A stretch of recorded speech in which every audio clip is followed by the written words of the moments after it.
Right, so hi guys and welcome back to HuxGaming with me, Hux. Now before we begin the main part of today's video, I'm just going to show you this quick, well I say quick, just under 5 minute section.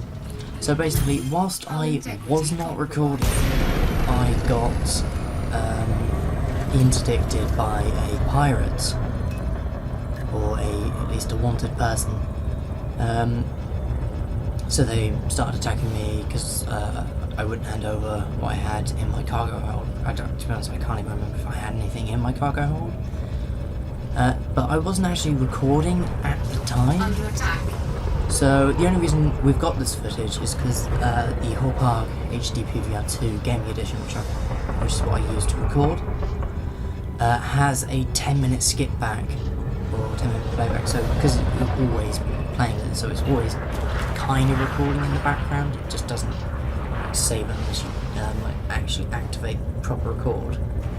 But because of this, I was able to go back 10 minutes and save that battle, which thankfully took just about under 5 minutes. So as you can see, the most difficult thing when you're doing a space battle is when it's a one-on-one. You've got to find the person, so it's a lot of like being stationary and then rotating on the spot.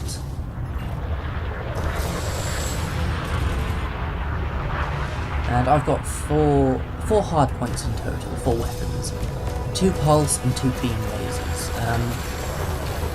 So as you can see, the beam lasers kind of, well, obviously they fire one continuous beam, and they kind of lock on by themselves as long as you're in a certain range. And then the pulse lasers isn't firing just then, firing quick bursts, quick pulses. But as you can see, they all do have, well, they're all tied to the same overheat and cooldown thing. So actually, if you don't have enough power, you're not going to have enough. You're going to overheat very quickly. If you look at the bottom right where we've got the engine system on weapons, you'll see that I've taken everything away from engines, because the one thing you don't need during a fight that you know you can win is engine power. So everything's gone into weapons and all the rest has gone into systems to keep my shields up. Now as you can see, either side of the centerpiece are 2 ships. On the right there's my ship, and the blue rings around those are my shields. And on the left in red is the enemy ship. And you'll see that he's got 2 red rings around his ship, which means he currently has no shields.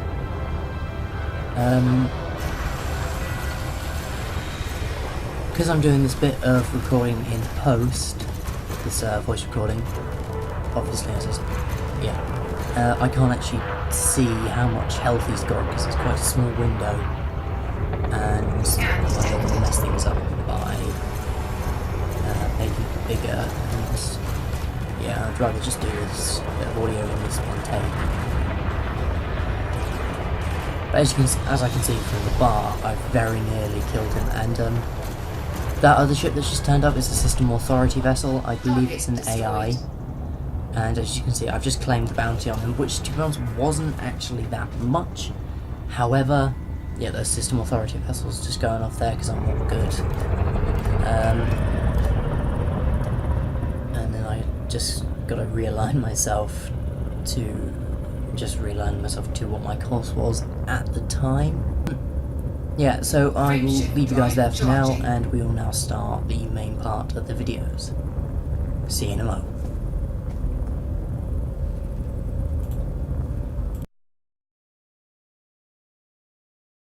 Hello, once again, ladies and gentlemen, and welcome back to HuxGaming with me, Hux. Now, once again, we are taking a look at Elite Dangerous. Sorry for doing the intro twice, but, yeah, what the heck, this is like the main part of the video, so, well, let's get started. Okay, so as you can see, we're at Birmingham Landing, and we are heading across to, I believe, the Jing System, if I'm not very much mistaken. Just give me a moment. As you can see, that's the bounty reward from the last, from that little snippet at the front. Yeah, as I said, we're heading to Jing, so let's get off this planet, and we will see what sort of route we'll be taking. Let's just tilt ourselves right up and blast it. Landing gear retracted. Might as well. No, they don't really fine you for speeding, so as soon as we're not mass locked, we can just start frame shift. There we go. Frame shift Get to our drive charging. vector. Throttle up. Ready to engage. 4, And there we go. 2, 1, engage.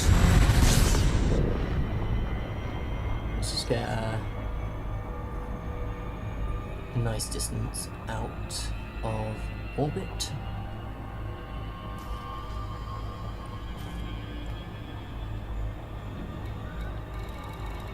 Okay, so I can't go straight to Jing, so I'm going to go into the galaxy map and plot a secondary course.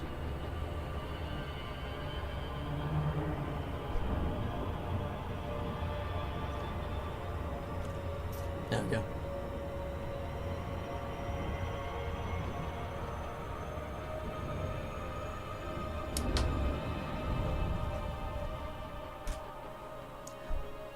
So as you can see, that's our destination there, the Jing System, and we're over in Ross 692. Sorry, I can't speak today. So what we're going to do is we're just going to click plot route, and that's going to take us through. I'm not even going to try and pronounce that. But what we're going to want to do first is just go into system map, because this makes life so much easier. Because what you want to do is you want to go to the station or planet where you're going to be landing and plot route there. So basically, once you've frame shifted into the system, you don't then have to search up which station you go into, because it'll just lock straight onto it, and you've just got to fly from there. Okay, so let's set up our frame shift again. Don't know why it's telling me to slow down.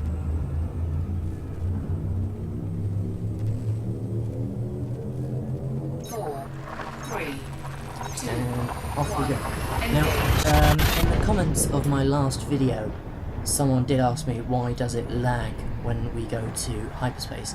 I did answer in the comments, but just for anyone else wondering, I'm not too sure, but I believe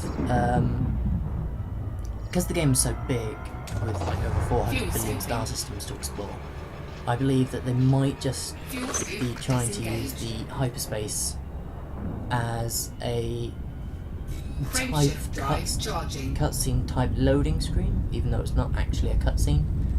I think it acts as a loading screen, and it's just that tiny bit too powerful for the Xbox One, which is what I play Elite Dangerous on. So it just causes that slight bit of lag. I'm not sure if this happens on the PC. If anyone in the audience actually plays Elite Dangerous on PC, you know, just leave a comment below to say whether it does or not. And here we are, we're now in the Jing System, back onto where we are, and we're heading over to Onizuka Vision. And I don't know why I just accidentally pressed Y, but it doesn't seem to be causing anything, so let's just continue. Now, whenever you're going to approach to a station, you want to make sure that your speed remains, to be honest, on the lower half of the blue is where I like it, because it does sort of automatically slow you down as you're going along, and I tend to find that if it's like right at the top of the blue line, the blue, what do you call it? Or the blue area, or just say for now, because I can't remember the technical term, it doesn't always slow you down, and you get the slow down sign, then you shoot past, which is then really annoying, because then you've got to turn back around again.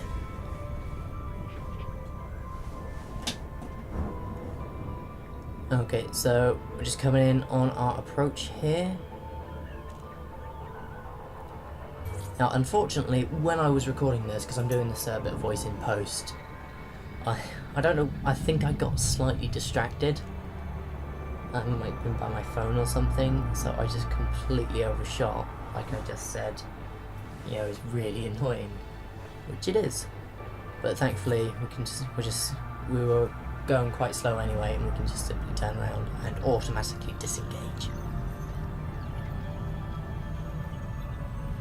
So let's just start the final leg of the journey to the 7.5 kilometer range. There we go, and now we can request docking, and we're heading to landing pad 2.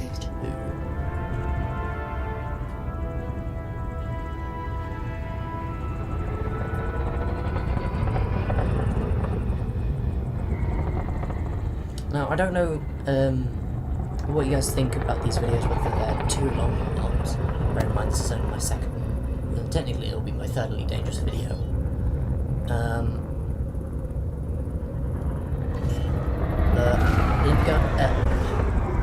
In the comments below, let me know whether you think I should sort of like speed up like the flights the flight up to a station and things like that, like this bit up until where I'm about to land and up until when I'm about to disengage, where you think speeding that up might help, you know, for a shorter video, which might make you guys more interested maybe.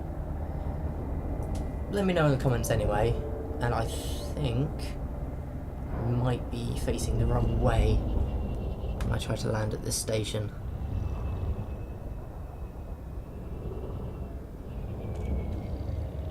No, yes I am.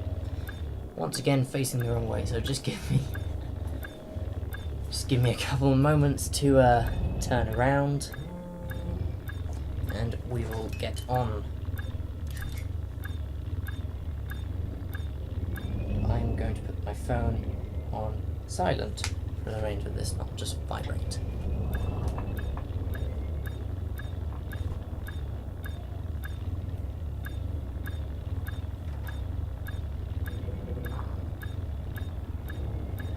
And nice and gently does it.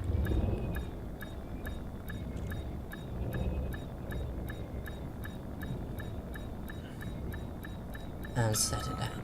Okay, now let's head into that hangar. I don't know why I always go into the hangar, it's just become like a force of habit. Because you don't really need to, unless you think like someone's going to attack you whilst you're on the top.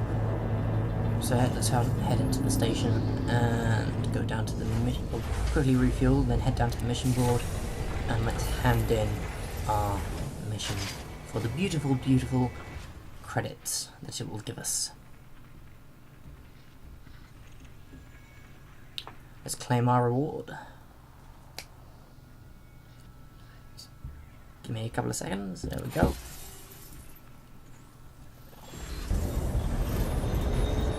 Okay, so before we finish up, there's one more thing that I just wanted to clear up or answer. So in the comments of my last Elite Dangerous video, K Young asked if I played with the flight assist on or off. And basically the answer to that is I play with flight assist on, and for very good reason, which you're going to see in just a second once I have left the... Oh wait, no, there you go, I've disabled it now. This is what happens.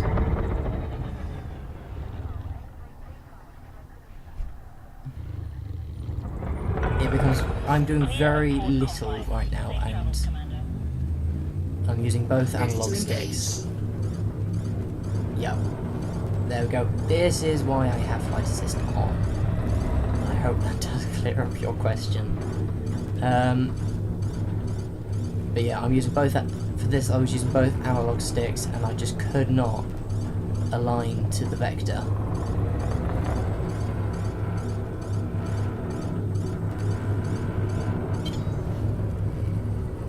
Yeah. 4, 3, 2, 1, engage. As soon as I turn the fastest back on, there we go.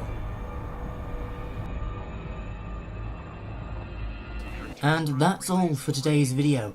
Click the link on the left for our previous video and the link on the right for the first episode out of our Mass Effect walkthrough, which is currently on hiatus but should be coming back soonish. As always, please like and subscribe if you enjoyed the videos and want more. Social media and other links are in the description below. Once again, I've been Hux from HuxGaming. Thanks for watching. Good night.